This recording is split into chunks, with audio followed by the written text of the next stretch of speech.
સંજના એજ્યુકેશનમાં આપનું સ્વાગત છે। આજે ધોરણ 9 ના પ્રથમ પ્રકરણ સંખ્યા પદ્ધતિના ભાગ 2 વિશે ચર્ચા કરીશું। સૌપ્રથમ તો ચેનલને સબસ્ક્રાઇબ કરી લેજો જેથી અન્ય બીજા વિડિયો તમને મળતા રહે। સમય સંખ્યા ફરીથી આપણે રિવિઝન કરી દઈએ। કોઈ પણ એવી કોઈ સંખ્યા n આપેલી હોય એ સંખ્યા n ને p ભાગ્યા q સ્વરૂપમાં લખી શકાય। જો p એ પૂર્ણાંક સંખ્યા ગણ z માંથી હોય અને છેદ q છે એ q કયો હોય n હોય શૂન્યતર સંખ્યા હોય તો એ જે સંખ્યા n ધારણા કરી છે એ સંખ્યા n એ p ભાગ્યા q સ્વરૂપમાં લખી શકાય। જો q not equal to 0 q કદી પણ 0 હોવો જોઈએ નહીં તો n એ સમય સંખ્યા છે એમ કહી શકાય। એ પણ એક વસ્તુ યાદ રાખજો। પ્રાકૃતિક સંખ્યા ગણ n એની ચર્ચા કરીએ। શું પ્રાકૃતિક સંખ્યા ગણ n ની દરેકે દરેક સંખ્યાઓ સમય સંખ્યા છે કે નહીં? તો આપણે શું કહીશું? હા છે। કેમ છે? તો તમામ સંખ્યાઓ લઈએ આપણે પ્રાકૃતિક સંખ્યાઓ તમામ સંખ્યા 1 ભાગ્યા 1 લખાય 2 ભાગ્યા 1 લખાય 3 ભાગ્યા 1 લખાય 4 ભાગ્યા 1 લખાય। ટૂંકમાં એવી સંખ્યાઓ એ લઈએ કે એના છેદમાં 1 લખી શકાય છે। જો 1 એ શું છે? it belongs to n હોવાથી એને સમય સંખ્યા તરીકે ઓળખવામાં આવે। ટૂંકમાં તમામે તમામ પ્રાકૃતિક સંખ્યાઓ એ સમય સંખ્યા છે। ધ્યાન રાખજો બરાબર મિત્રો। પૂર્ણાંક સંખ્યા z ની તમામ સંખ્યા કેટલી તો તમામ એ સંખ્યા જેનું નામ આપી શકીએ માટે a ભાગ્યા 1 થાય। મને છેદ હંમેશા 1 લઈ શકાય છે તો 1 belongs to n હોવાથી પૂર્ણાંક સંખ્યા ગણ z ની તમામ સંખ્યાઓ સમય સંખ્યાઓ છે। લખી શકાય 0 ભાગ્યા 1 પૂર્ણાંક સંખ્યા છે 1 પૂર્ણાંક સંખ્યા 2 પૂર્ણાંક સંખ્યા 3 પૂર્ણાંક સંખ્યા -1 પૂર્ણાંક સંખ્યા -2 પૂર્ણાંક સંખ્યા -3 પૂર્ણાંક સંખ્યા આ દરેકના છેદમાં 1 લખી શકાય છે। જ્યાં p એ પૂર્ણાંક સંખ્યા ગણ z માંથી છે જ્યારે છેદ q એ શૂન્યતર સંખ્યા પ્રાકૃતિક સંખ્યા ગણ n માંથી છે। એટલા માટે કહી શકાય કે z ની તમામ સંખ્યાઓ એ સમય સંખ્યાઓ છે।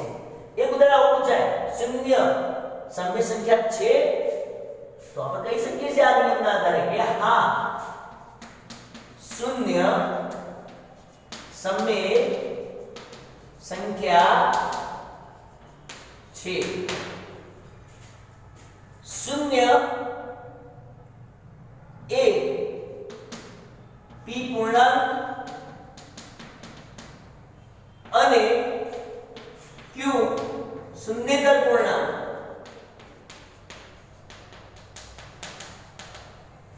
એટલે કે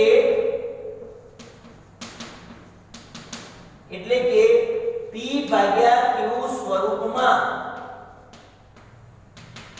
લખી શકાય છે।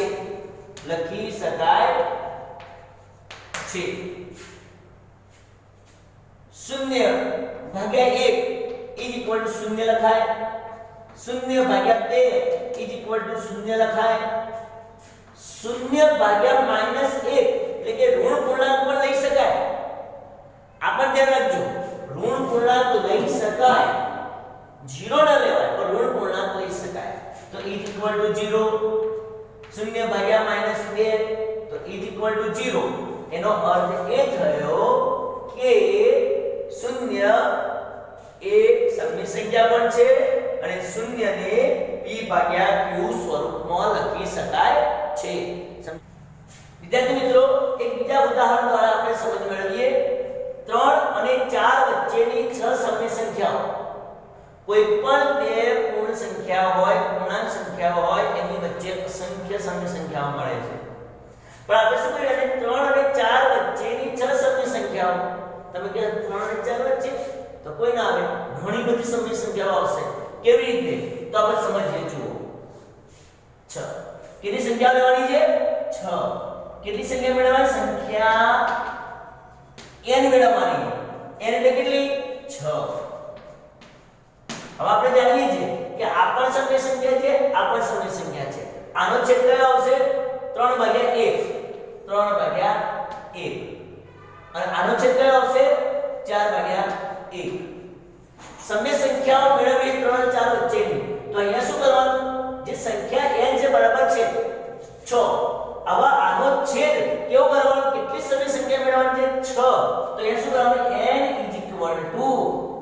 6 એમાં એક ઉમેરી દેવાનું જો 5 મેળવવાની કહી હોય તો એમાં એક ઉમેરવાનું હોય 4 મેળવવાની કહી હોય તો એમાં એક ઉમેરવાનું તો અહીંયા સંખ્યાઓ મેળવવાની છે 6 તો એમાં એક ઉમેરી દેવાનો આપણે એટલે n બરાબર 6 1 7 હવે આપેલી સંખ્યાઓ છે એ આપેલ સંખ્યાઓ નો છેદ કેટલો બનાવવાનો છેદમાં કેટલા ગુણી દેવાના 7 તો અહીંયા જો 3 ભાગ્યા 1 છે અહીંયા 4 ભાગ્યા 1 છે જોજો 3 ભાગ્યા 1 ગુણ્યા અહીંયા શું ગુણવાના 7 છેદ જે નવો બનાવ્યો એ ગુણી નાખવાના અહીંયા 4 ભાગ્યા 1 ગુણ્યા 7 મિત્રો એવું થોડી હોય કે આપણે ઈચ્છા કરી તો 7 ગુણી નાખીએ ઈચ્છા કરી 8 ગુણી નાખીએ ઈચ્છા કરી 6 ગુણી નાખ્યા આવી રીતે ગુણી શકાય નહીં પણ નિયમ છે કે જેટલા વડે આપણે છેદમાં ગુણીએ એટલા જ વડે અંશમાં પણ ગુણવા પડે તો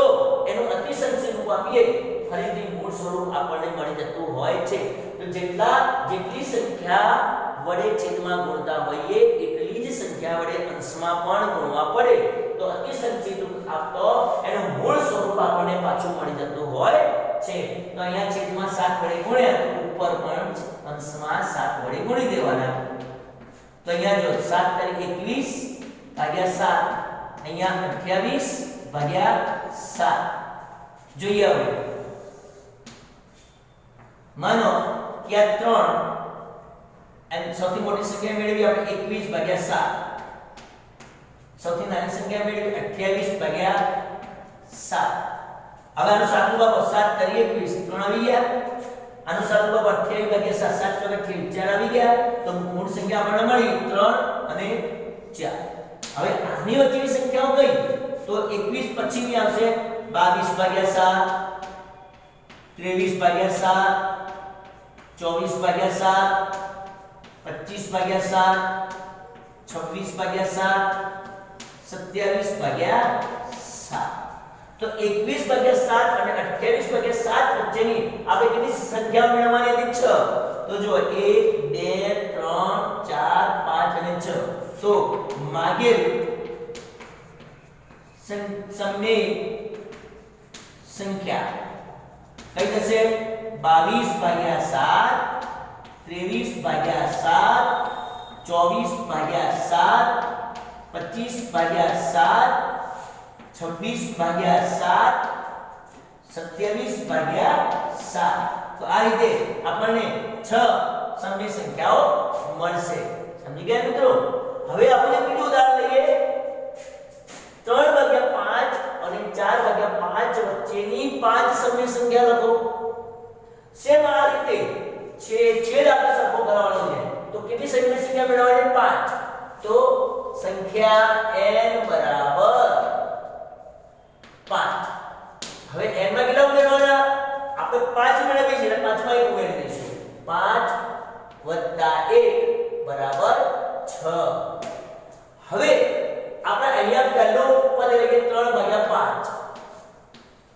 શું કરવાનું એ 3 ભાગ્યા 5 એના છેદમાં 6 વડે ગુણી નાખવાના તેના પર મેં કહ્યું કે છેદમાં જેટલા વડે ગુણીએ એટલા જ વડે અંશમાં પણ ગુણાકાર કરવો પડે કારણ કે અતિસંક્ષિપ્ત રૂપ આપીએ ત્યારે એનું મૂળ સ્વરૂપ આપવું જોઈએ જો આવી રીતે રાખીએ તો મૂળ સ્વરૂપ આપણને મળશે નહીં તો તમારો દાખલો ખોટો પડશે એટલા માટે જેટલા વડે છેદમાં ગુણીએ એટલા વડે અંશમાં ગણવા પડે 6 તારીખ 18 ભાગ્યા 30